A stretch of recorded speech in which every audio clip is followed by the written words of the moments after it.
Hey, welcome back. Leaders Live is back. New York City is back. We're live back in person. We are here on the corner of 43rd and Madison. A lot has changed since the pandemic started. A lot of disruption. Real estate's been disrupted.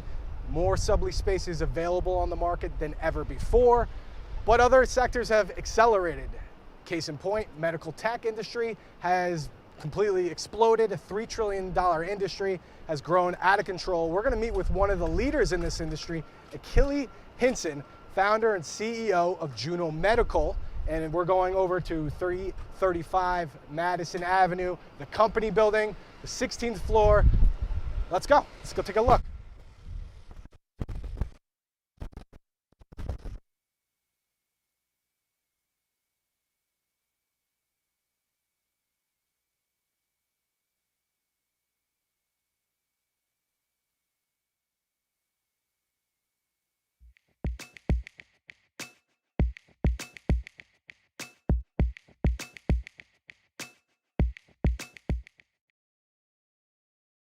Live here with Akili Hinson, founder, CEO of Juno Medical.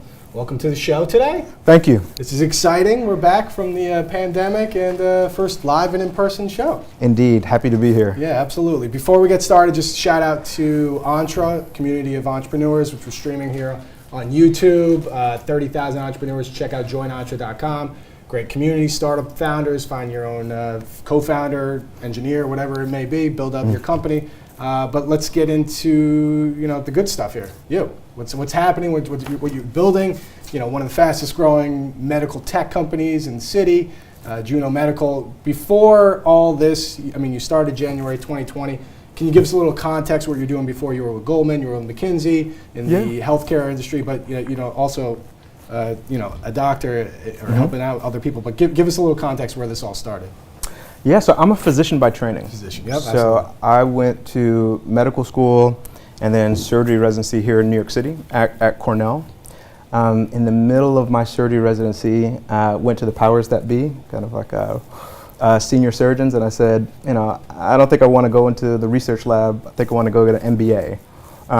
And they said no. I was like, all right, good talk. And then I heard through the grapevine that one of my colleagues who was a year ahead of me in my training was able to go to NYU for his MBA program. So I went back and I was like, guys, you gotta let me go. And so I ended up going to Columbia for business school.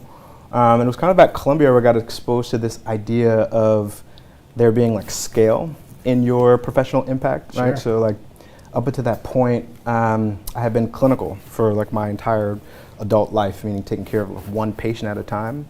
But it was in business school where I had the opportunity to design a diabetes management program that got rolled out to like hundreds of thousands of people. Wow! And I thought that was the coolest thing that had ever happened to me up until that point. Sure. Yeah, and it was about the time when the Affordable Care Act was being implemented, something called the High Tech Act, where we were trying to bring technology into medicine in the form of electronic medical record systems. That implementation was underway, and I just felt like I needed to be a part of that. So I ultimately decided not to go back into clinical medicine, and spent the majority of my career at McKinsey and Company, where I was in the healthcare systems and services practices, working with large healthcare systems and health insurers to try to innovate the way that healthcare gets paid for, and to bring like more digital capabilities to these organizations in terms of like how we take care of patients. Right. What brought me to found Juno was really like a result of an opportunity that I saw throughout that work, where probably like the most important person when it comes to making healthcare decisions. Often mom, we call it like the chief operating officer, the chief health officer of the household. No one was really thinking about that person with respect to like how we actually design the way that we all experience healthcare, right? Like so, and this was like really personal for me because I'm a dad, right? Like a busy New York City parent. My wife is also a physician, and for us, like pediatrics was on like the Upper East Side. We're going to a primary care doctor on the Upper West Side. I'm like popping into an urgent care whenever my wife won't write me a prescription for something. And it was just like, got to the point where it was just nuts, right? Like a little disjointed, right? Yeah, like so geographic fragmentation, technological fragmentation, none of these systems talk to each other. And then and that's like what the everyday kind of person has to deal with. So when you layer in kids, when you layer in like other members of the family that you got to take care of, it just became like increasingly difficult, right? And it was this problem that I'd been sitting with for a very long time, which is the fact that I just fundamentally don't believe that like that healthcare is designed for the 99% in the U.S. And it's like fundamentally broken for the modern American family. And so that's really why I founded Juno, right? Was to create like the healthcare home for the modern American family that's designed for the 99%. Built around your own family experiences, obviously solving the problem. This was January 2020. Correct. Right before all the madness. Correct. Can you kind of give us an idea of how you started, how you jumped into this? The inception. You gave us the inception of it, but like the scale of it, especially within this insane time. I mean, that's a pretty crazy time to start a business. It was crazy. So we're sitting in the company building that's part of like Grand Central Tech. We were part of Grand Central Tech's 2020 startup residency. We had like fantastic months of January and February, and then the whole world exploded. And we were in the process of fundraising. We were trying to open up our first location in Harlem. And the kind of early founding physicians and I, we sat together and we had a real conversation. It was like, what exactly are we going to do? Because it's really unlike any time that I have ever experienced, right, in my career, where the whole world is kind of collapsing around you. Doctors' offices were closing all over New York City. Right, everything's falling apart. But we felt like we had a moral responsibility, right, actually, to join the front lines of the fight against COVID. And so we bootstrapped open our first location in Harlem. And we saw our first patient April 28th of 2020. Wow. Kind of at the peak. Right, yeah. Right when lockdown started probably, right? Yeah, and we were met with an incredible response. I think there were a couple things that happened. It was this phenomenon where like a lot of the folks providing kind of like everyday care, they were kind of retreating in the face of COVID, and we were kind of leaning into it. Yeah. So we ended up like hitting our break-even volume in like 10 weeks. Wow. And then at week 14, we were kind of at the maximum capacity that we could be at given the space that we had and the COVID precautions that were in place. And so that kind of performance, like you just don't see. And the other thing that was kind of personally impactful for me is that we were doing it in the community that I call home. So I live in Harlem. I've lived in Harlem for over 10 years. And the reason why we chose that neighborhood in the first place is because there are very few high quality healthcare options for you in that neighborhood. And that's a big part of the Juno story, right? Like we focus, when we think about growth, when we think about what is the best fit for our model, it's really two types of neighborhoods that are overlooked or in transition, or neighborhoods that are just growing rapidly and they need like real high quality healthcare that's focused on. It probably fits in both buckets then. Exactly. Right. Yeah, Harlem fits like both of them to a T. So I know you have the physical location in Harlem. You're obviously expanding. You got a lot going on. But talk about a little bit the services. There's a membership component to it. Talk about a little bit more of the services and what you guys are bringing the product. Yeah, of course. So the way that I like to describe it is we focus a lot on families, and we really want Juno to be your healthcare home. And so what I mean by that is in one place, right? Because if you think about, we think a lot about placemaking in the context of what we're building. And so in one place, we have the best of pediatrics, women's health, primary care for adults, and then our answer to what you might traditionally think of as urgent care, what we call same-day care. We bring that under one roof. And then we wrap a few things around it. So we wrap virtual care around it. So we've been omni-channel from the start. And so we believe in meeting people where they are. And so if it's more convenient for you to do a virtual visit with us, cool, we got you. If it's more convenient for you to come in person, cool, we got you too. Yeah. And so in addition to virtual care, we also have on-site labs and imaging, right? So you don't have to go, there's no second stop, right? Like if as a result of us providing great care for you, you need a set of labs, well, we'll do that here, right? If you need an x-ray, we got you as well. Right.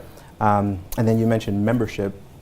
We're really thinking about reimagining the way that healthcare memberships are kind of offered as a part of these innovative primary care models. And so we like to think of it as being more of an Amazon Prime style membership, right? So instead of being exclusive, where in order for you to come see us, to get care from us, you have to be a member first, we think more about it as, come get to know us, but trust us is better with membership. And so our membership focuses on three things. So providing those extra conveniences that busy professionals and families need, like in places like New York City. So for example, like being able to get a routine physical at like 7:30 at night, right, or 8 p.m.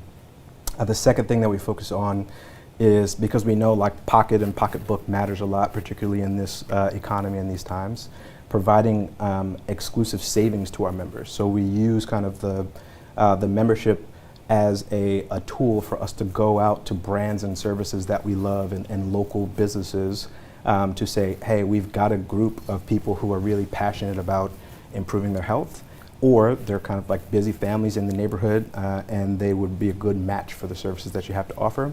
And we work with them to provide exclusive savings for our members, right? So essentially getting to the point where the membership kind of pays for itself. Mm-hmm. And then the last part about membership is something that's really important to the Juno model, which is this idea of building community, right? So when you think about placemaking, when you think about a home, right, I use the term healthcare home, community is an integral part of that.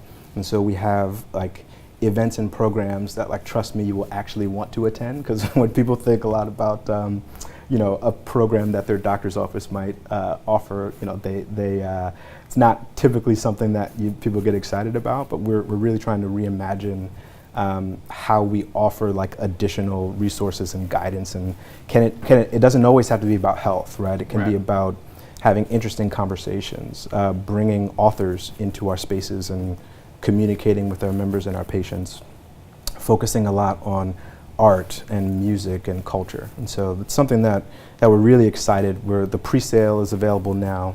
We'll be launching it in a more formal way this July. That's exciting. And the community is such a powerful thing too. Hopefully we're trying to build a little bit of a community here too. So if anybody's watching, please submit some questions. We got Lexi behind the mic to have Akili answer any of those questions. But I will say, a couple things stand out to me is the partnerships that you're creating, you're curating this for all your members. The technology, the innovation, moving it forward is extremely powerful. But when you look at the partnerships and obviously bringing in the best of the best to be a part of that community, how do you look at building that partner, selecting those membership partners so that the community gets those advantages to what they're offering? Like, how do you formulate that type of partnership that actually works and succeeds? So two things are really important. We think about attractive membership partners in two ways, right? Anything that like makes it easier for our members or patients to like improve their overall health or live a healthier life is something that's like really attractive for us. And then the second kind of way that we think about it is services that make either like family planning or managing your family easier, because as you know, like, it's the name of the game, family is like Juno is all about family. And so like we've established partnerships, to give you a few examples, with a great company called Hilma, where they focus on like natural remedies and vitamins. So like if you are someone who is just kind of getting into making some lifestyle changes, we've got that resource for you. We have partnership with a company called Uva. These are all also Grand Central Tech companies where they help women track their fertility, right? And so like family planning is going to be a really big part of what we do at Juno. Work on a partnership with Cerebral, because we know how, particularly in these times, how important mental health and behavioral health is, given the experiences that we've all just gone through. Yeah, right. We're all a little, affected by it. Yeah. Yeah, and then working out savings for members. And so the reason why like membership partnership is attractive to potential partners is because we as Juno grows and as our membership grows, we have patients and we have people who are part of our community where it kind of fits like a glove with with their target customers. So so these brands and services are going out there and trying to acquire these customers anyway, and like the reason why the partnership works is because we facilitate that connection, right? We bring the people who are kind of like square within your target to you as like a potential partner that we would work with. So if you're looking for new partners or new, community partners to build this out, like what are those types of, we talked about this beforehand, physical therapy, bespoke treatment. I have a friend that I'm going to potentially connect you with afterwards. But what other partners are you looking for to actually grow your business? Per se, anybody who's watching this or watches on the replay, they could say, okay, now I can reach out to Akili and say, I can help him out, because that's all about, I look at that as a community at helping each other out and growing together. So what are those aspects that you're looking to grow in? I think it's anything that kind of relates to those two like verticals that I mentioned. So if you are a DTC company or you're a local service provider, right, and you have products and services that help people like improve their health or live healthier lives or make better day-to-day decisions, right? Like healthy eating, making and then the other aspect of is like, if you have products and services that solve the problem of how do we as parents, right? Because I am a parent, like how do you make our lives easier in terms of like taking care of our kids and like getting through the busyness and craziness of just trying to be like a busy New York City parent or wherever you might live. Those are the types of partners that are really attractive to us, and so it can be a range of things. If you have a service that's about helping kids get like physically fit and it's like staying active, we'd love to chat with you. If you have like products and services that are related to helping people along like their fertility journey, which is going to be a really important part of like the types of care that we provide, we'd love to connect. Right, which is super important too, because we just went through a pandemic, and I don't think that a lot of people have talked about the actual physical health and you being in shape and how much that affects. With everything going on, it's like it hasn't even been touched on. So actually helping, people understand, and whether through vitamins or physical health or super important. The COVID-15 is real. So it's like taking you back to freshman year. Yeah, exactly. I just got my new running shoes, so I'm hitting it hard, and it's summertime. I want to talk about a little bit of raising capital, venture capital. Again, entrepreneurs, anybody watching, do you have any tips on how to raise capital? You raise some pre-seed money. You're in this cool incubator community of the company, but talk a little bit about that and like what other tips and ways you can guide people the right way to get to the next level. Yeah, like I guess it depends on what stage you're at, but like if I'm giving some stage agnostic advice, it's the things that I feel like I've learned from the experience that I went through is like focusing on building momentum by like getting to yes. So like putting in, as an entrepreneur, it's kind of on you to do the upfront research about like the investors that you're reaching out to understand like how you fit within like the theses they may have, what they look like. And so that's everything from examining their existing portfolio, looking to see if there are analogous like companies or models that might be in a different industry than yours, but they've kind of, I'll give you an example. For us, like we firmly believe in omni-channel care, right? We think that is going to be the future. We think virtual like is a critical component of that, but like as a physician, I don't see a world where like we're getting 100% of our care virtually. But that's not for every VC, right? Like it has to be a certain set of venture capitalists who are kind of interested in models that have a little bit of like capex that are required to kind of stand up these initial businesses. And so I provide that as an example to say I don't know everyone's business, but like you should think about your own business and like make sure there's alignment, and because it's all about, you want to get to that first yes, right? So like Company Ventures was whose building we're sitting in now. They were our first check.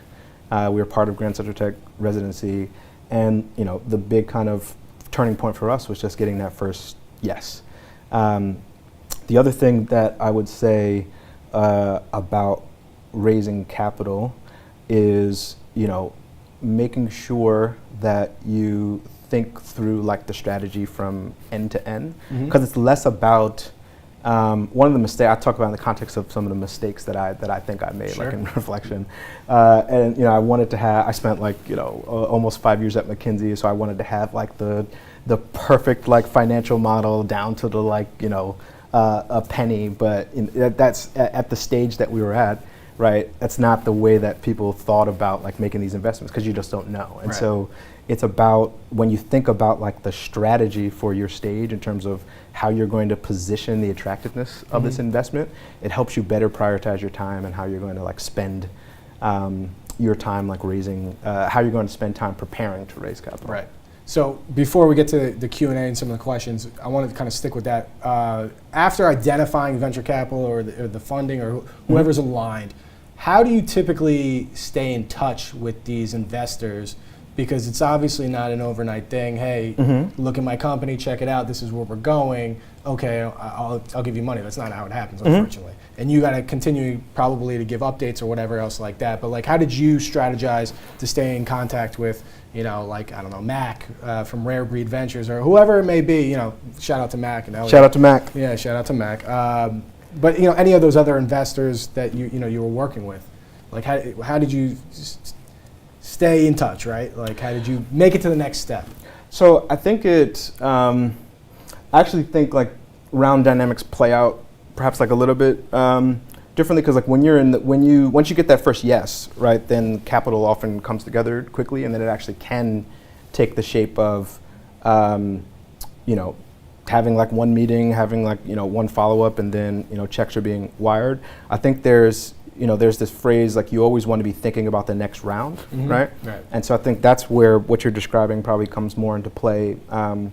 Whereas if you're at seed and you're thinking about Series A, how do you think about like fostering relationships, but in the context of you're working towards this goal, right, of getting the additional capital that you need to kind of supercharge the growth of the business. And for me, I found that a lot of it has to do with deciphering the feedback that you get, right, when you initially speak with investors. So sometimes like based on the way that they have constructed their fund, the type of investment may fit better at a particular like investing stage that they like to invest in. Right. So for example, if the fund does pre-seed investing, they may, but there's like a services component to your business, it may not be a fit for them to invest in like a pre-seed round for a services business. It might be a better fit for like a more of a Series A size check. And so like making sure that if they are, so first it's also bi-directional, right? Like it's not always just entrepreneurs kind of like begging for money for VCs. It often works in both directions. So it's like about first like identifying that fit, and if you think that they would be a good fit for your cap table, understanding like how they view your company as a potential investment, and then you can explicitly make the ask, right? It's like for companies with our business model, like what do you typically like to see, right? Is it like 6 months of customer acquisition data? Is it a particular like number of like customers with like contract values of a certain size? And then that way you can be like following up with intention. So this kind of like phenomenon you're describing with like maintaining a relationship longitudinally. It's always better, in my opinion, to be doing that with intention, right? Like you're providing them proactively with updates that are working, that are responding to the feedback that they gave you in a longitudinal period of time. I like that. Following up with intention is like, that's the gem we're going to use, I think. Lexi, what kind of questions we got over here for you? Yeah, we have a couple questions for you. The audience is excited. They want to know, you have your first location in Harlem, but where is Juno opening next? What's the process for the next 12 months? Yeah, so over the next 12 months, we're going to open up our Brooklyn location. So that's very excited. I'm fired up about it. It's going to be Q4 of 2020. And then we have like big plans for 2022. So 2022 is going to be all about geographies outside of New York. And so Los Angeles is on the roadmap, Atlanta is on the roadmap, Tulsa, Oklahoma is on the roadmap. Houston's on the roadmap. But like if you're in the Harlem neighborhood, our flagship is opening July 2020. And then for those of you in Brooklyn location, stay tuned Q4 of this year. And you can go to juno.care to sign up to be notified for when that location is going to open. That was a little insight into the next question. This is a simple one. How do you sign up? How do you become a member? So you can, if you are in the Harlem neighborhood or if you want to come to our Harlem location, you can sign up for our membership pre-sale now. It is active at juno.care. You go to the memberships page and you can sign up today. And the best way to stay in contact with us about future locations, you can sign up for our newsletter, which is also on our website. But you can, if you want a Juno to come to your neighborhood or to your city, you can send us an email anytime at hello@juno.care. That leads also, I mean, you're growing, you're expanding to different markets, you're also hiring. I think Correct. that's super helpful for anyone on LinkedIn, right? A hiring network. What type of roles are you looking to hire and what type of people are you looking to bring on the team? Yeah, so in terms of hiring, physicians are and always will be a big focus for us. So we are looking for amazingly talented pediatricians, OBGYNs, internists, and family medicine physicians. We would love to have you on the team. We'd love to meet you and get to know you. In terms of the type of people that we are looking for, it's always good people, right? So like part of the Juno culture is work hard, play hard, but also like help hard, right? Like a lot of people talk about working hard, play hard, but we help hard as well. So we believe in close collaboration. We believe in supporting each other, like particularly in this journey, and so we try to make it. We want to build like the most desirable place to work on the planet, right? That's like one of our aspirations. Sure. Key upcoming roles for us on the HQ side of things, we're looking for marketing leadership. We'll be looking for some business intelligence leadership coming up. So feel free to connect with me on LinkedIn, DM me on Twitter. Would love to meet and get to know you. Yeah, absolutely. As we start to wrap up too, you mentioned company culture, which we always like to talk about as well. Can you just elaborate more on that? How do you build company culture and how important that is to you? Company culture is critically important, in my opinion. I happen to be a really big believer in like starting with your mission and your vision, right? So like the mission at Juno Medical is to create a healthier world, right? It's like a good mission. Our mission, we didn't say kind of like build clinics as our mission. It's like our true north. Technology is a huge part of what we do. We have a fantastic team of engineers that lead and direct the development of like our proprietary technologies that we build. But like, when you start with a mission that is inspirational and kind of like sets the stage for this aspiration that you have as an organization, your company culture like starts to first kind of ladder back from that, and then it is shaped by the values of your organization. So like our values are put people first, have courage, we operate with integrity, we operate with excellence, and we believe in inclusive diversity. And so those are the things that really shape our culture. And so what does that mean like as a practical example? So putting people first, we care equally about like all of our care team members and our clinicians and our HQ team as we do our members and patients, right? So when we think about making decisions, we hold those two things at the same level, right? Because we believe in like thinking inclusively about people, right? It's not just only customers. Like happy team members, I haven't seen a case where happy team members did not lead to happy customers or in our case patients. Inclusive diversity. I think we have a tremendous amount of diversity on our team at present, but like the inclusion is the word that I like to focus on.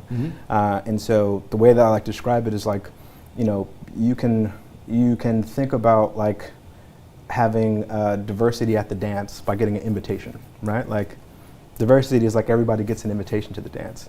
Inclusion is being asked to dance, right? Like it's really about people feeling welcome and being able to like bring their whole self to work every day and be developed in the way that they deserve.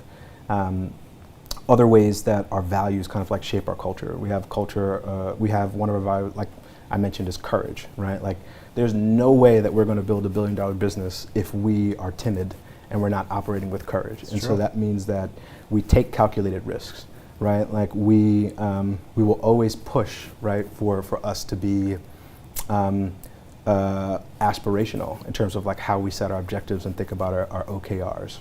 And like that's clear, like so when you talk about culture, that's clear from our values. So like if you come and work at Juno and you think like, you know, we're going to be a little bit timid in terms of like what we're trying to hit, it's not going to be the case, right?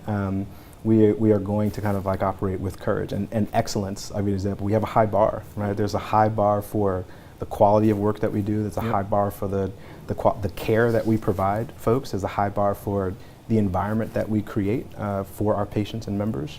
And so, like, I mean, to your point, the culture of the business is so important, and it kind of like makes or breaks your early performance as a startup. And so we think about it deeply. That's good. I mean, you're hiring. If anyone's listening to that, I mean, you kind of sold me on it. So you definitely sold me. Hey, we've got some real estate roles coming up. Yeah. So give me a shout. As we wrap up, we always leave off with the words to live by, personal mantra, or ethos. What's that for you?